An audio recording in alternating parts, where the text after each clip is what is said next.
ಕಲ್ಚರ್ಪೆ ಪರಿಸರದವರು ಮತ್ತು ಸುಳ್ಯಕ್ಕೆ ನಿರಂತರ ಅವರ ಅಸಮರ್ಪಕ ನಿರ್ವಹಣೆಯ ಬಗ್ಗೆ ನಾವಲ್ಲಿ ಜನಗಳು ಹೋರಾಟವನ್ನು ಮಾಡ್ತಾ ಬಂದಿದ್ದೇವೆ.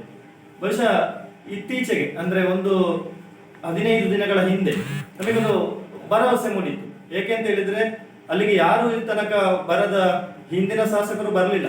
ನಾನು ನೇರವಾಗಿ ಹೇಳ್ತೇನೆ, ಬಂದು ವೀಕ್ಷಣೆ ಮಾಡಿ ಹೋಗುವುದಲ್ಲದೆ ಏನು ಅದಕ್ಕೆ ಕ್ರಮ ಕೈಗೊಳ್ಳಲಿಲ್ಲ.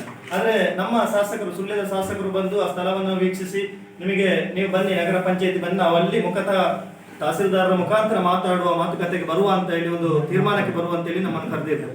ಬಹುಶಃ ನಾವೆಲ್ಲರೂ ಆ ಸಭೆಗೆ ಬಂದಿದ್ದು. ಆ ಸಭೆಗೆ ಬಂದು ಶಾಸಕರು ಆಗಿನ ಆಡಳಿತಾಧಿಕಾರಿ ಆಗಿರ್ತಕ್ಕಂಥ ತಹಸೀಲ್ದಾರ್ ಮಂಜುನಾಥ್ ಅವರ ನೇತೃತ್ವದಲ್ಲಿ ಶಾಸಕರ ಅಧ್ಯಕ್ಷ ಸ್ಥಾನದಲ್ಲಿ ಒಂದು ಸಭೆ ನಡೆದು ಸಭೆಯಲ್ಲಿ ಶಾಸಕರು ಖಡಕ್ ಆದ ಸೂಚನೆ ಕೊಟ್ಟರು ನಗರ ಪಂಚಾಯತಿಗೆ. ಇನ್ನು ಮುಂದೆ ನೀವು ಅಲ್ಲಿಗೆ ಕಸ ತಗೊಂಡು ಹೋಗಬಾರ್ದು, ಇದ್ದ ಕಸವನ್ನು ವಿಲೇ ಮಾಡಬೇಕು, ಮತ್ತೆ 1 ವಾರದೊಳಗೆ ನೀವೊಂದು ಸ್ಥಳ ಸುಳ್ಯ ನಗರದೊಳಗೆ ಸ್ಥಳವನ್ನು ಗುರುತಿಸಿ ನೀವಲ್ಲಿ ಸಮರ್ಪಕ ನಿರ್ವಹಣೆ ಮಾಡಬೇಕು ಅಂತ. ಬಹುಶಃ ಏನಾಗಿದೆ ಅಂತ ಹೇಳಿದ್ರೆ, ಇಲ್ಲಿವರೆಗೆ ಆಡಳಿತ ಅಧಿಕಾರಿಗಳ ಅವಧಿಯಲ್ಲಿ ನಮಗೆಲ್ಲ ಗೊತ್ತಿದ್ದಾಗ ಆಡಳಿತಾಧಿಕಾರಿಗಳ ಅವಧಿಯಲ್ಲಿ 2 ವರ್ಷ.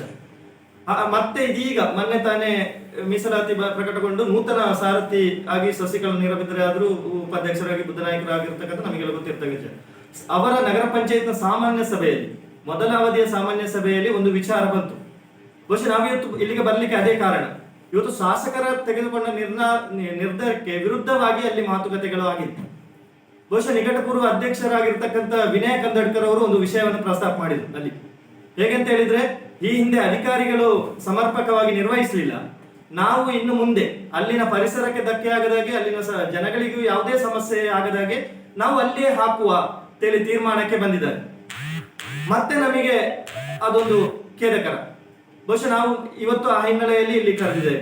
ಬಹುಶಃ ವಿನಯಣ್ಣನವರಿಗೆ ನಾನು ವಿನಯ ಪೂರ್ವಕವಾಗಿ ವಿನಂತಿಯನ್ನು ಮಾಡ್ತೇವೆ, ಈ ಕಲ್ಚರ್ ಪರಿಸರದ ಮೇಲೆ ನಿಮಗೆ ಹಾಕಬೇಕು, ಅಥವಾ ನಮ್ಮ ಮೇಲೆ ಅಷ್ಟೊಂದು ಕೋಪ ನಿಮಗೆ ಏನು ಅಂತ ಹೇಳುವಂಥದ್ದು.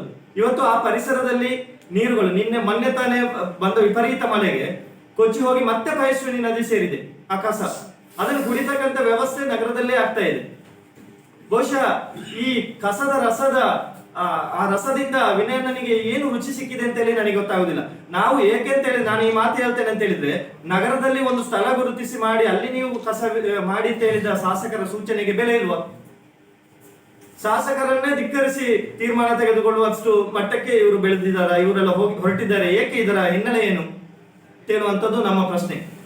ಹಾಗಾಗಿ ಇನ್ನು ಮುಂದೆಗೆ ಯಾವುದೇ ರೀತಿಯಲ್ಲಿ ಅಲ್ಲಿಗೆ ಶಾಸಕರ ಸೂಚನೆಯಂತೆ ನಡೆದುಕೊಳ್ಬೇಕು. ನೀವು ಬೇರೆ ಕಡೆ ನಗರದೊಳಗೆ ಎಲ್ಲಾದ್ರೂ ಒಂದು ಕಡೆ ಜಾಗೆಯನ್ನು ಗುರುತಿಸಿ, ಈಗಾಗಲೇ ಸರ್ವೆ ನಂಬರ್ 44 ದುಗಡರ್ಕದಲ್ಲಿ ಜಾಗೆ ಇದೆ ಅಂತ ಹೇಳಿ ಬಂತು. ಅಲ್ಲಿ RTC ಯಲ್ಲಿ ಕೂಡ ನಮ್ಮದೇ ಇದೆ, ಇಷ್ಟು ಎಕರೆ ಕಸಕ್ಕೆ ಮೀಸಲಿಟ್ಟಿದ್ದೇವೆ ನಾವು, ಇಷ್ಟು ಎಕರೆ ನಿವೇಶನಕ್ಕೆ ಇದೆ ಅಂತೇಳಿ ಇದೆ. ಈಗ ಸರ್ವೆ ನಂಬರ್ 57ರಲ್ಲಿ ಅಲ್ಲಿ ಸರ್ಕಾರಿ ಅಂತಲೇ ತೋರಿಸ್ತಾ ಉಂಟು, ಅಲ್ಲಿ ಯಾವುದೇ ಅವರಿಗೆ ದಾಖಲಾತಿಗಳಿಲ್ಲ. ಮತ್ತೆ ಹಿಂದೆ ಕೋರ್ಟಲ್ಲಿ ತೀರ್ಮಾನದಂತೆ ಯಾವುದು ಕೂಡ ನಡೆದುಕೊಳ್ಳುತ್ತಿಲ್ಲ. ನಾವೆಲ್ಲ ಎಲ್ಲ ಸಂದರ್ಭದಲ್ಲಿ ಆ ವಿಚಾರವನ್ನು ಹೇಳ್ತಾ ಇದ್ದೇವೆ. ಬಹುಶಃ ಒಂದು ವಿಶೇಷ ಈ ಜನರ ಮೇಲೆ ಕಾಳಜಿಯ ಇನ್ನು ಯಾವುದೊಂದು ಗೊತ್ತಿಲ್ಲ ವಿನಯಣ್ಣನಿಗೆ. ನಮ್ಮ ಮೇಲೆ ಏಕೆ ಈ ತರ ಸವಾರಿ ಮಾಡ್ತಾರೆ ಗೊತ್ತಿಲ್ಲ. ಏನು ಅದರಲ್ಲಿ ಇದೆ, ಅವರಿಗೆ ಏನು ಇದೆ ಅಂತೇಳಿ ನನಗೆ ಇನ್ನೂ ಅರ್ಥ ಆಗದ ಪ್ರಶ್ನೆ. ಅದಲ್ಲದೆ ಅವರು ಹೇಳ್ತಾರೆ ಕಸದ ನಿರ್ವಹಣೆಯನ್ನು ನಾನೇ ಮಾಡ್ತೇನೆ ಅಂತ. ಅಂದ್ರೆ ಇವರ ಅಧ್ಯಕ್ಷರಿಗೆ ಆಗುದಿಲ್ವಾ ನಿರ್ವಹಣೆ ಮಾಡ್ಲಿಕ್ಕೆ? ಏಕೆ ನಾನೇ ಮಾಡ್ತೇನೆ ಅಂತ ಮತ್ತೆ ನಮ್ಮ ಮೇಲೆ ಸವಾರಿ ಮಾಡ್ತಕ್ಕಂಥ ವಿಚಾರ ನಡೀತಾ ಉಂಟು. ಇದು ಇನ್ನು ಮುಂದೆಗೆ ಆಗಬಾರ್ದು ಅಂತ ಹೇಳಿ ವಿನಂತಿಯನ್ನು ಮಾಡಿಕೊಳ್ತಾ, ಯಾವುದೇ ಕಾರಣಕ್ಕೂ ಅಲ್ಲಿಗೆ ಕಸ ಬರಬಾರ್ದು. ನಾವು ನಮ್ಮ ಅಧ್ಯಕ್ಷರು ಹೇಳ್ತಾರೆ, ನಾವೊಂದು ತೀರ್ಮಾನಕ್ಕೆ ಬಂದಿದ್ದೇವೆ. ನಾಳ್ದು ನಡೆತಕ್ಕಂಥ ಮಾನವ ಸರಪಳಿ, ಅಂತಾರಾಷ್ಟ್ರೀಯ ಪ್ರಜಾಪ್ರಭುತ್ವ ದಿನ ಮಾನವ ಸರಪಳಿ ನಡೀತದೆ. ಆ ದಿನ ನಮ್ಮದು ವಿಶೇಷವಾಗಿ ಒಂದು ಸರಪಳಿ ಇದೆ. ಕಪ್ಪು ಪಟ್ಟಿಯನ್ನು ಧರಿಸಿ ನಾವು ಸಾಂಕೇತಿಕವಾಗಿ ಹೋರಾಟಕ್ಕೆ ಅಲ್ಲಿಂದ ಅಣಿ ಆಗ್ತಾ ಇದ್ದೇವೆ. ಮತ್ತು ಇದರ ಹಿಂದೆ ಇರತಕ್ಕಂಥ ವಿಚಾರದೊಳಗೆ ನಾವು ಈಗಾಗಲೇ ತೀರ್ಮಾನಕ್ಕೆ ಬಂದಿದ್ದೇವೆ. ನಾವು ಲೋಕಾಯುಕ್ತಕ್ಕೆ ಬರೆಯುವ ವಿಷಯದಲ್ಲಿ ಇದ್ದೇವೆ. ಮತ್ತೆ ಕಾನೂನು ಹೋರಾಟಕ್ಕೆ ಕೂಡ ಈಗಾಗಲೇ ನಮ್ಮದು 75% ನಷ್ಟು ಮುಗಿದಿದೆ. ಮುಂದೆ ದಿನ ಹಾಕ್ತೇವೆ ನಾವು. ಏಕೆಂದ್ರೆ ಇಲ್ಲಿವರೆಗೆ ಕಾದಿದ್ದೇವೆ. ಈ ಜನತೆಯ ಮೇಲೆ ಪ್ರೀತಿ ಇದು ನಮಗೂ ಇದೆ, ಅವರಿಗೆ ಮಾತ್ರ ಪ್ರೀತಿ ಅಲ್ಲ. ನಾವು ಇಲ್ಲಿವರೆಗೆ ಕಾದದ್ದು ಅದೇ. ಏಕೆಂದ್ರೆ ಒಂದು ಕಸ ವಿಲೆ ಮಾಡ್ತಕ್ಕಂಥದ್ದು ಸಾಮಾನ್ಯ ವಿಚಾರ ಅಲ್ಲ. ಈ ನಗರದ ಜನರಿಗೆ ಯಾವುದೇ ತೊಂದರೆ ಆಗಬಾರ್ದು, ಕಸ ವಿಲೆ ಆಗ್ಬೇಕು ಅಂತ ಹೇಳುವಂತ ಉದ್ದೇಶದಿಂದನೇ ನಾವು ಕಾದದ್ದು. ಆದ್ರೆ ಅವರ ಅಸಮರ್ಪಕ ನಿರ್ವಹಣೆ, ಬೇಜವಾಬ್ದಾರಿತನ ಉತ್ತರ ಇನ್ನು ಕೊಡ್ತಾ ಹಾಗೆ ಮುಂದುವರಿತಾ ಇದೆ. ಇದಕ್ಕೆ ನಾವು ಒಂದು ಪೊಲೀಸ್ ಸ್ಟಾಪ್ನ ಇಡ್ತೇವೆ ಮುಂದಿನ ದಿನಗಳಲ್ಲಿ ಅಂತ ಹೇಳಿಕೊಡ್ತಾ. ಈಗಾಗಲೇ ಅಲ್ಲಿ ಹೋರಾಟ ಅಂದ್ರೆ ನಮಗೆ ಅಲ್ಲಿ ಅನಿವಾರ್ಯ ಆದಾಗ ಕಸ ತಂದಲ್ಲಿ ಗೊಂದಲ ಆದಾಗ ನಾವು ಮಾಡ್ತಿದ್ದೆವು. ಈ ಸಲ ನಾವು ಮೊದಲನೇದಾಗಿ ಎಚ್ಚೆತ್ತುಕೊಂಡು ನಮ್ಮ ಹೋರಾಟ ಸಮಿತಿಯು ಸುಮಾರು ಒಂದು 200-250 ಜನಗಳ ಮೇಲೆ ನಮ್ಮ ಮೆಂಬರ್ಶಿಪ್ ಮಾಡಿ ಅದರ ಮುಖಾಂತರ ನಾವು ಹೋರಾಟಗಳನ್ನು ನಡೆಸ್ತಿದ್ದೇವೆ. ಆದರೆ ಈಗ ನಮಗೆ ಸಮಸ್ಯೆ ಇಲ್ಲದಿದ್ದರೂ ಮುಂದುವರೆ ಮೊದಲನೇದಾಗಿ ನಾವೀಗ ಬಂದು ಇಲ್ಲಿ ಇದು ಕಲ್ಪನಾ ಮುಖಾಂತರ ಇನ್ನು ಹಲವಾರು ಕಾರ್ಯಕ್ರಮವನ್ನು ರೂಪಿಸಲಿಕ್ಕಿದ್ದೇವೆ. ನಾನು ಪಂಚಾಯತ್ ಸದಸ್ಯರಾದ ಕಾರಣ ನಮ್ಮ ಪಂಚಾಯತಿಂದಲೂ ನಾವು ಪಂಚಾಯತ್ ಸದಸ್ಯರು, ಆಡಳಿತ ಮಂಡಳಿ ಎಲ್ಲರೂ ಅದಕ್ಕೆ ವಿರೋಧವನ್ನು ವ್ಯಕ್ತಪಡಿಸಿ ಮುಂದಿನ ಹೋರಾಟಕ್ಕೆ ನಾವು ಸಹ ಕೈ ಜೋಡಿಸಿದ್ದೇವೆ. ಮತ್ತೆ ನಮ್ಮ ಪರಿಸರದ ಭಾಗಗಳು ಅಂದರೆ ಶಾಸಕರ ಮೂಲಕ ಮೊನ್ನೆ ಸ್ಥಳ ಭೇಟಿ ಆಯಿತು. ನಂತರ ನಗರ ಪಂಚಾಯತಿಯಲ್ಲಿ ಸಭೆ ಕರೆದ್ರು. ಸಭೆಯಲ್ಲಿ ನಮಗೆ ಅವರು ವಿಶ್ವಾಸ ಅಂದರೆ ಅಲ್ಲಿ ಇನ್ನು ಕಸ ತರುವುದಿಲ್ಲ ಅಂತೇಳಿ ನಮಗೆ ವಿಶ್ವಾಸ ಕೊಟ್ಟರು. ಆದರೆ ಇನ್ನು ಮುಂದಿನ ದಿನಗಳಲ್ಲಿ ಹೇಗೆ ನಡೀತದೆ ಅಂತ ನಮಗೆ ಅದರ ಗೊತ್ತಿಲ್ಲ. ಆದರೆ ನಮಗೆ ಯಾವುದೇ ಕಾರಣಕ್ಕೂ ಅಲ್ಲಿ ಕಸ ಬರಬಾರ್ದು. ಅಲ್ಲಿಯ ಬರ್ನಿಂಗ್ ಮಿಷನ್ ಅಲ್ಲಿ ಈಗಂದ್ರೆ ನಾವು ಹೇಳುದು ಅಲ್ಲಿ ಎಷ್ಟೋ 10 ವರ್ಷ 15 ವರ್ಷದ ಮೊದಲಿನ ಕಸ ಈಗಲೂ ಅಲ್ಲಿ ಬಾಕಿ ಇದೆ. ಅದನ್ನು ಅಲ್ಲಿಂದ ವಿಲೇವಾರಿ ಆಗುವಾಗೆ ನಾವು ಹೋರಾಟ ಮಾಡ್ತೇವೆ. ಅದು ಅಲ್ಲಿ ಒಂದು ಬರ್ನಿಂಗ್ ಮಿಷನ್ ಇದೆ. ಅದು ಅಧಿಕೃತವಾಗಿ ಬರ್ನಿಂಗ್ ಮಿಷನ್ ಅಲ್ಲ, ಅಂತ ಪ್ರಾಯೋಗಿಕವಾಗಿ ಹಾಕಿರೋ ಮಿಷನ್. ಅದು ಒಂದು ನಗರ ಪಂಚಾಯತ್, ಇಷ್ಟು ದೊಡ್ಡ ನಗರ ಪಂಚಾಯತ್ ಇದ್ರು ನಗರ ಪಂಚಾಯತಿಗೆ ಸ್ವಚ್ಛ ಭಾರತಕ್ಕೆ ಕೇಂದ್ರ ಸರ್ಕಾರ ಇಷ್ಟೆಲ್ಲ ಸವಲತ್ತು ಕೊಟ್ಟರು. ಇವರು ನಗರದೊಳಗೆ ಇದನ್ನು ವಿಲೇವಾರಿ ಮಾಡುವುದು ಹೊರತು ಇತರ ನಮ್ಮ ಆಲೇಟಿ ಗ್ರಾಮಕ್ಕೆ ತಂದು ವಿಲೇವಾರಿ ಮಾಡ್ತಿದ್ದಾರೆ. ಇದು ಅಧಿಕೃತ ಅಂದ್ರೆ ಅಲ್ಲಿ ಯಾವುದೇ ಅಂದ್ರೆ ಸ್ಥಳಾವಕಾಶದ ಕೊರತೆ, ಫಾರೆಸ್ಟ್ ಜಾಗೆ, ಅದರಲ್ಲಿಯೂ ಅವರು ಎಂತ ಗ್ಯಾಸ್ ಮತ್ತೆ ಎರೆಹುಳ ಗೊಬ್ಬರ ಅದು ಇದು ಅಂತೇಳಿ ಏನೋ ಪ್ರಾಜೆಕ್ಟ್ ಮಾಡ್ತಿದ್ದಾರೆ. ಸುಮಾರು ಕೋಟಿಗಟ್ಟಲೆ ಹಣವನ್ನು ವ್ಯಯ ಮಾಡ್ತಿದ್ದಾರೆ. ಯಾವುದೇ ಒಂದು ಪ್ರಾಯೋಗಿಕವಾಗಿ ಅಲ್ಲಿ ನಡೀತಾ ಇಲ್ಲ. ಆದರೂ ಪರಿಸರ ಇಲಾಖೆಯವರದು ಯಾವುದೇ ಅನುಮತಿ ಇಲ್ಲ. ಅದೆಲ್ಲ ಈಗ ವರ್ಷಕ್ಕೊಂದು ಸರಿ ರಿನ್ಯೂವಲ್ ಮಾಡಬೇಕಾದ್ರೆ ಪ್ರೊಸೀಜರ್ ಯಾವ ಥರ ನೋಡಿ ನಾವು ಅದನ್ನು ಮಾಡ್ತೇವೆ. ಈಗಾಗಲೇ ಅಲ್ಲಿ ಅದೇ ಈಗಂದ್ರೆ ಈಗ ಕಸ ತರ್ತಾ ಇಲ್ಲ. ಅಲ್ಲಿ ಇದ್ದ ಕಸವನ್ನೇ ನಾವು ಬರ್ನಿಂಗ್ ಮಾಡ್ತಾರ ಇಲ್ಲ ಗೊತ್ತಿಲ್ಲ. ಮಿಷನರಿ ಅದು ಸರಿ ಇಲ್ಲ, ಜನರೇಟರ್ ಸರಿ ಇಲ್ಲ ಅಂತ ಆಗಾಗ ಇದು ಮಾಡ್ತಿದ್ದಾರೆ. ಯಾರೇ ಒಬ್ಬ ಪ್ರತಿನಿಧಿ ಅಧಿಕಾರಿಗಳು ಅಲ್ಲಿ ಬಂದ್ರು ಗೊತ್ತಾಗ್ತದೆ ಅಲ್ಲಿಯ ವಿಷಯ. ಅಂದ್ರೆ ಶಾಸಕರೊಮ್ಮೆ ಮೊನ್ನೆ ಭೇಟಿ ನೀಡಿದ್ರು. ಅವ್ರು ಕೂಡಲೇ ಹೇಳಿದ್ರು ಇಲ್ಲಿಗಿನ್ನ ತರೋದು ಬೇಡ, ಇಲ್ಲಿಯ ಪರಿಸ್ಥಿತಿ ಹೀಗೆ ಇದೆ. ಅಲ್ಲಿ ಒಂದು 30 ಮನೆ ಇದೆ. 30 ಮನೆಗಳಿಗೆ ನೀರು ಸಂಪೂರ್ಣವಾಗಿ ಕೆಟ್ಟೋಗಿದೆ. ಅವರ ಬಾವಿಯಲ್ಲಿ ನೀರು ಪಡಲಿಕ್ಕೆ ಆಗುದಿಲ್ಲ. ಮತ್ತೆ ಪರಿಸರದಲ್ಲಿ ಹೊಗೆಗಳು, ಇದು ಪ್ರಾಣಿಗಳ ಕಾಟ ಎಲ್ಲ ತುಂಬಾ ಹೆಬ್ಬಾವು, ಅದು ಹಾವುಗಳು ಅಲ್ಲಿ ಎಲ್ಲ ತುಂಬಾ ಇದೆ. ಯಾವುದೇ ಅವರು ಕಸ ತಂದು ವಿಲೇವಾರಿ ಮಾಡೋದು ಹೊರತು ಅಲ್ಲಿ ಒಂದು ಅಭಿವೃದ್ಧಿ ಕೆಲಸ, ಒಂದು ದಾರಿಗೆ ಒಂದು ಸ್ಟ್ರೀಟ್ ಲೈಟ್ ಆಗಲಿ, ಒಂದು ನೀರಿನ ವ್ಯವಸ್ಥೆ ಸರಿಯಾದ ಅಲ್ಲಿ ಯಾವುದೇ ಒಂದು ವ್ಯವಸ್ಥೆ ಇಲ್ಲ ಅಲ್ಲಿ. ಹಾಗೆ ಅಂತೇಳಿ ನಾವೀಗ ಮುಂದಿನ ಹೋರಾಟದ ಬಗ್ಗೆ ಯಾವ ರೀತಿ ಅಂತೇಳಿ ಇದು ಮಾಡ್ತೇವೆ. ಮತ್ತೆ ಅದಕ್ಕೆ ಬೇಕಾಗಿ ಈಗ ಅದು ಡೈರೆಕ್ಟ್ ಟಾಟಾ ಒಂದು ಟ್ಯೂಬ್ ಇದೆ, ಅದರೊಳಗೆ ಪ್ಲಾಸ್ಟಿಕ್ ಹಾಕಿ ಅಲ್ಲಿ ಬೆಂಕಿ ಕೊಡ್ತಾ ಇದ್ದಾರೆ ಅಷ್ಟೇ.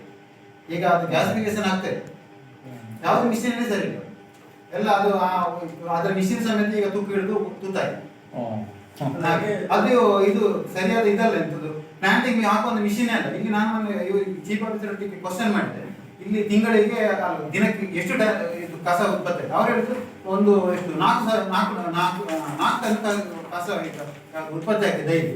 ಆಗ ನಿಮಗೆ ಇದರಲ್ಲಿ ಇದು ಮಿಷಿನ್ ಎಷ್ಟು ಒಂದು ದಿನಕ್ಕೆ 800 kg ಆ ಮಿಷಿನ್ 24 hours ನಾವು ವರ್ಕ್ ಮಾಡಿದ್ರು ಸಹ 800 kg ಬದಲಾಗ್ತದೆ ಅಂತೆ. ಆಗ ಈ 4 ಟನ್ ಇವರು ಹೇಗೆ ಮುಗಿಸ್ತಾರೆ? ನಮ್ಮ ಕ್ವಶನ್ ಇರೋದಲ್ಲಿ ಈಗ ನೋಡಿ, ಇಲ್ಲಿ ಜಾತ್ರೆ ಟೈಮಲ್ಲಿ, ಈಗ ಜನವರಿ ಜಾತ್ರೆ ಟೈಮಲ್ಲಿ ಇದರ 1 ಡಬಲ್ ಕಸ ಉತ್ಪತ್ತಿ ಆಗ್ತದೆ. ಆವಾಗ ಇವರು ಅದಕ್ಕೆ ಅದೇ ಕೆಪಾಸಿಟಿ ಮಿಷಿನ್ ಹಾಕೋದು ಬಿಟ್ಟು ಇವರು ಇದು ಎಂತದ್ದು ಯಾವುದು ಈ ಡೆಮೋ ಮಿಷಿನ್ ತಂದು ಹಾಕಿದ್ದಾರೆ. ಅದೇ ಸಮಸ್ಯೆ ಆಗಿರುತ್ತೆ. ಹಾಗೆ ಈಗ ಅಲ್ಲಿ ಕಂಪ್ಲೀಟ್ ಸೀಟ್ ಸೆಟ್ ಕಂಪ್ಲೀಟ್ ಕಸ ತುಂಬಿರುತ್ತೆ. ಅದಕ್ಕೆ ಈಗ ಡೈರೆಕ್ಟ್ ಹೊರಗೆ ಹಾಕಿ ಬೆಂಕಿ ಕೊಡ್ತಾ ಇದ್ದಾರೆ. ಅಂದ್ರೆ ನಗರಕ್ಕೆ ಕುಡಿಯುವ ನೀರಿನ ವ್ಯವಸ್ಥೆ ಅಂತ ಹೇಳುದು. ಈಗ ಅಷ್ಟು ಕೋಟಿಗಟ್ಟಲೆ ಪ್ರಾಜೆಕ್ಟ್ ಮಾಡ್ತಿದ್ದಾರೆ. ಅಂದ್ರೆ ಹೊಳೆ ನೀರನ್ನು ಅವರು ಶುದ್ಧೀಕರಣ, ಈ ಹೊಳೆ ವರ್ಷದ 12 ತಿಂಗಳು ಅಲ್ಲಿಂದ ನಮಗೆ ನದಿಗೆ ನೀರು ಬರ್ತಾ ಇರ್ತದೆ. ಅಂದ್ರೆ ಮಳೆಗಾಲ ಅಂತೂ ಈ ಇವರು ಹಾಕಿರುವ ನೀರು ಈ ಕಸವನ್ನು ಕೊಚ್ಚಿಕೊಂಡು ನದಿಗೆ ಬಿಡ್ತಾರೆ. ಅದು ಸೀದಾ ಹೋಗ್ತದೆ, ಕಡಲಿಗೆ ಹೋಗ್ತದೆ. ಅದು ಹೋಗ್ಬಾರ್ದು. ಈಗ ಸಹ ಈಗ ನಿನ್ನೆ ಮೊನ್ನೆ 2 ದೊಡ್ಡ ಮಳೆ ಬಂದು ಈಗ ಬಂದು ನೋಡಿದ್ರು ಅಲ್ಲಿ ತೋಡಿನಲ್ಲಿ ಅಷ್ಟು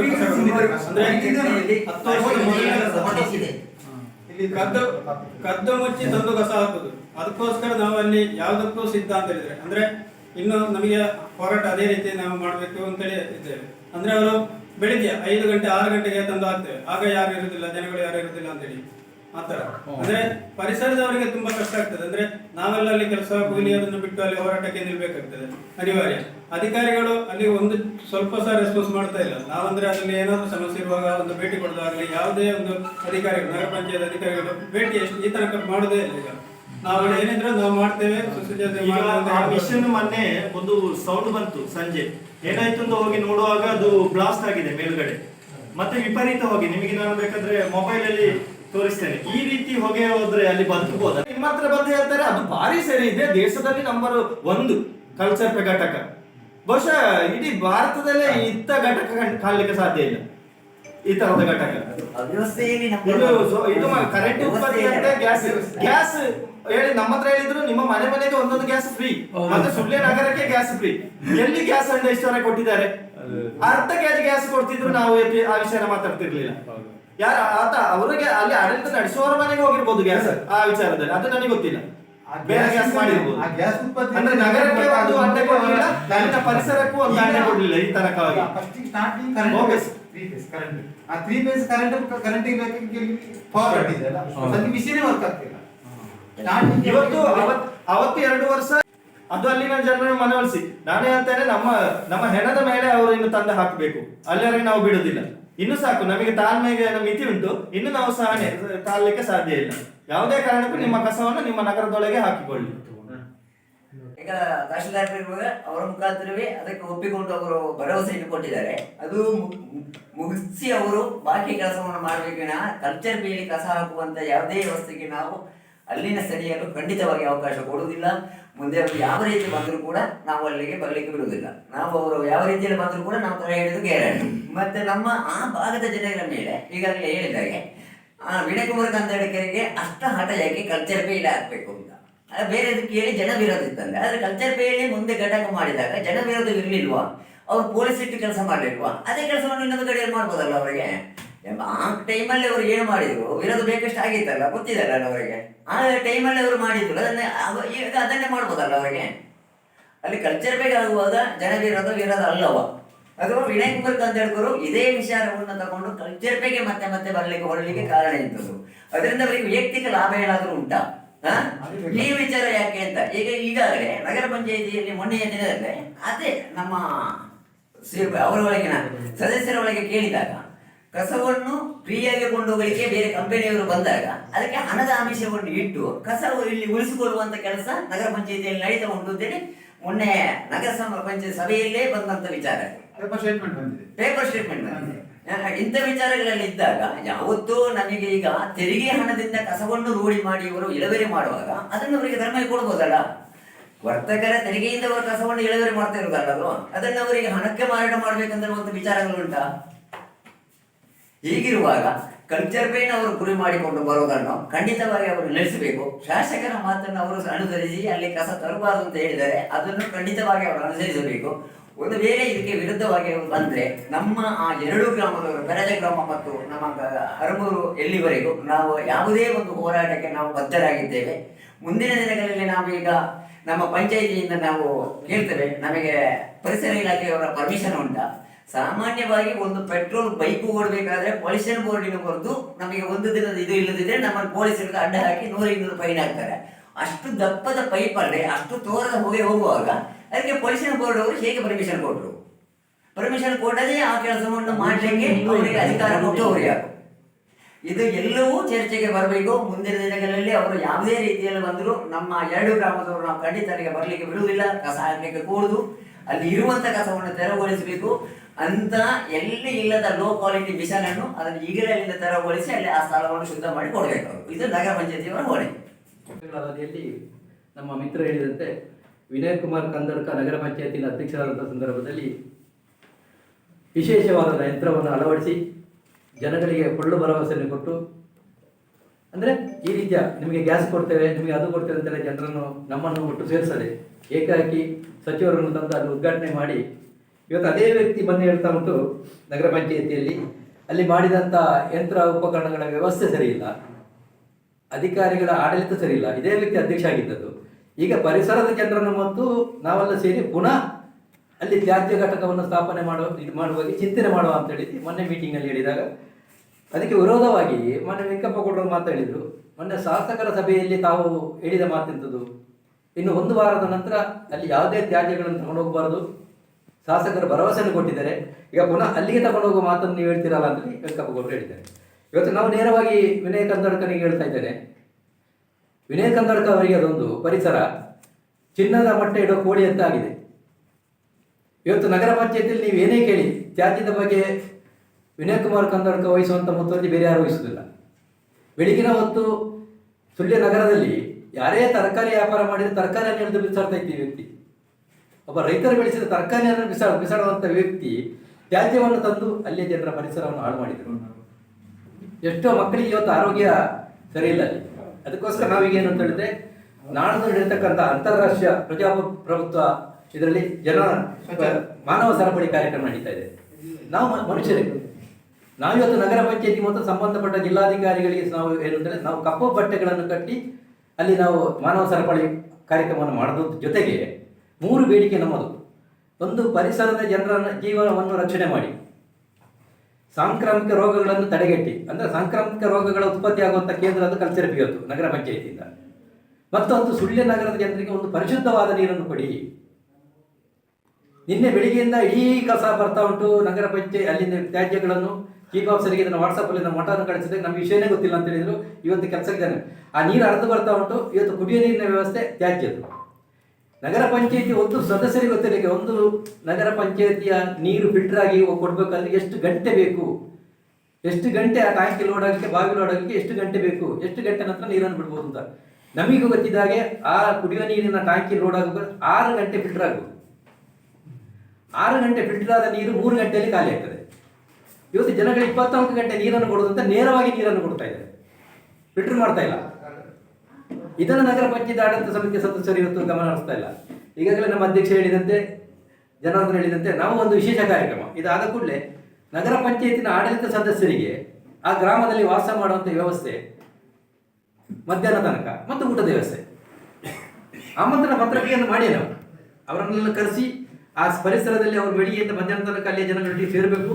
ಆ ಪರಿಸರದಲ್ಲಿ ಎಷ್ಟು ಮನೆಗಳುಂಟು, ಎಷ್ಟು ಮನೆಗಳಿಗೆ ಇವರು ಭೇಟಿ ಆಗಬೇಕು, ಅಲ್ಲಿ ಎಷ್ಟು ಪುಟಾಣಿಗಳಿದೆ, ಇದನ್ನೆಲ್ಲ ಭೇಟಿ ಮಾಡಬೇಕು. ಈ ರೀತಿಯಲ್ಲಿ ನಾವು ಇದು ಮಾಡಿ ಅವರಿಗೊಂದು ನಾವು ಅಲ್ಲಿ ಒಂದು ಮಧ್ಯಾಹ್ನದ ಒಳ್ಳೆ ಭೋಜನದ ವ್ಯವಸ್ಥೆನ ಅದೇ ಪರಿಸರದಲ್ಲಿ ನಿಂತು ಊಟ ಮಾಡಬೇಕು. ನಮ್ಮ ಮನೆಯಲ್ಲಿ ಖರ್ಚು ಊಟ ಮಾಡೋದಿಲ್ಲ, ಪರಿಸರದಲ್ಲಿ. ಯಾಕೆಂದ್ರೆ ಅಲ್ಲೇ ಜನರ ಸಮಸ್ಯೆ ಇಲ್ಲಿ ಪತ್ರಿಕೆಯಲ್ಲಿ ಸಭೆಯಲ್ಲಿ ಮಾತಾಡೋದಲ್ಲ, ನೇರವಾಗಿ ಕೆಲವು ನಗರ ಪಂಚಾಯತಿನ ಮೆಂಬರ್ಗಳಿಗೆ ಅಲ್ಲಿ ಗೊತ್ತಿಲ್ಲ, ಘನತ್ಯಾಜ್ಯ ಘಟಕೆಯಲ್ಲಿ ಉಂಟದಲ್ಲೇ ಗೊತ್ತಿಲ್ಲ. ತಾವಿವತ್ತು ಬರ್ಬೋದು, ಇವತ್ತು ಬಂದು ನೋಡಿ ಅಲ್ಲಿ ಪರಿಸ್ಥಿತಿ ಹೇಗೆ ಅಂತ. ನೀರು ಹರಿದು ಬರ್ತಾ ಉಂಟು, ಭವಿಷ್ಯ ನದಿಗೆ ಹೋಗ್ತಾ ಉಂಟು. ನಾನು ನಿನ್ನೆ ಕೆಲವು ಪತ್ರಿಕೆ ಅವರಿಗೆ ವಾಟ್ಸಪ್ಪಲ್ಲಿ ಕಳಿಸಿದ್ದೇನೆ ಅದನ್ನು. ಅದಕ್ಕೆ ಚೀಫ್ ಆಫೀಸರ್ ಹೇಳಿದ್ರು ನಮಗೆ ವಿಷಯನೇ ಗೊತ್ತಿಲ್ಲ ಅಂತ. ಅಲ್ಲಿ ಬರೋದೇ ಇಲ್ಲದವರಿಗೆ ವಿಷಯ ಗೊತ್ತಿರೋದು ಹೇಗೆ? ಘನತ್ಯಾಜ್ಯದ ಹೆಸರಿನಲ್ಲಿ ಸುಮಾರು ಎಷ್ಟೋ ಲಕ್ಷ ರೂಪಾಯಿ JCBಯನ್ನು ತಂದಿಟ್ಟಿದ್ದಾರೆ ನಗರ ಪಂಚಾಯತಿಯಲ್ಲಿ. ತುಕ್ಕು ಹಿಡಿತಾ ಉಂಟು, 1 ಕಿಲೋಮೀಟರ್ ಓಡಲಿಲ್ಲ.